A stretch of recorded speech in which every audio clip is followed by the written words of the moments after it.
This is a true story that happened with a caller to Islam from Egypt called Amru Khalid. He said, 3 days ago, I received an email from a young lady from Australia. And the email reads as follows, and I quote, I am a young Lebanese lady that has a Muslim father and a Christian mother. For the first 10 years of my life, I lived in Lebanon. Then we migrated to Australia, which brought an end to my relationship, to my connection with the Middle East. I am currently 22 years of age. And after migrating to Australia, my association with my religion also ended completely. The only thing I know is that I am a Muslimah. That's it. I don't know what the Quran looks like. I don't know how to pray. And the religion plays no significance in my life. My mother and father separated, each one remarrying another person. I entered university. My mother and father left Australia, leaving me behind alone with no family, no brothers and sisters. I know nothing about my ancestry in Lebanon. I lived alone and I had to work to spend on myself. I attended university in the morning and worked at a bar in the evening. I have a boyfriend and have not left out any haram except having done it without any shame. I am fully westernized. I know a little bit of Arabic. And because I am extremely beautiful, I joined the beauty competition in New Zealand and won in this competition. I am planning to join a bigger competition in New Zealand, and I am currently modeling for magazines. During this time, I used to visit a Lebanese family residing in Australia. And I saw a Ramadan episode on television talking about modesty.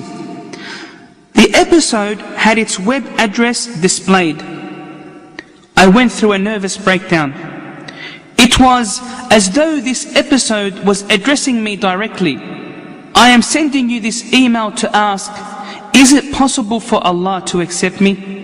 In other words, forgive me? And this is where Sarah's email ends. SubhanAllah, no matter how long a person's iman is, the soul of a person longs for its creator, just as the stomach hungers for food, so too does the soul long for Allah. This caller to Islam wrote back advising her about the conditions of repentance, and that Allah will of course forgive her if she repents.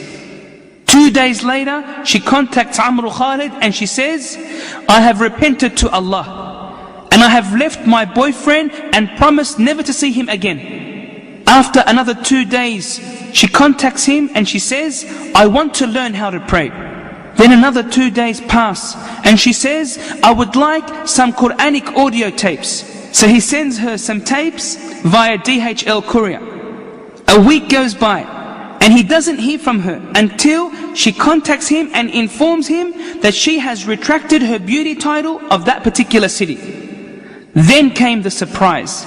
She contacted him saying, I have put on the hijab. However, the story does not end here. 2 days after putting on the hijab, she experiences sharp pain. So she goes to the doctor, who diagnoses her with brain cancer and that her days are limited. She enters the hospital to be operated on. The success rate of this operation, as informed by the doctors in Australia, is 20%. This is what the doctor said. As for Sarah, listen to what she had to say. She said, I am pleased to meet Allah. I am happy that I repented prior to finding out about my illness. I don't know whether my mother and father will know about my situation. If I live, I will support your website, for this website is my window to Islam. Inna lillahi wa inna ilayhi raji'un. To Allah we belong, and to Him is our return. May Allah have mercy on Sarah, who died at the age of 22.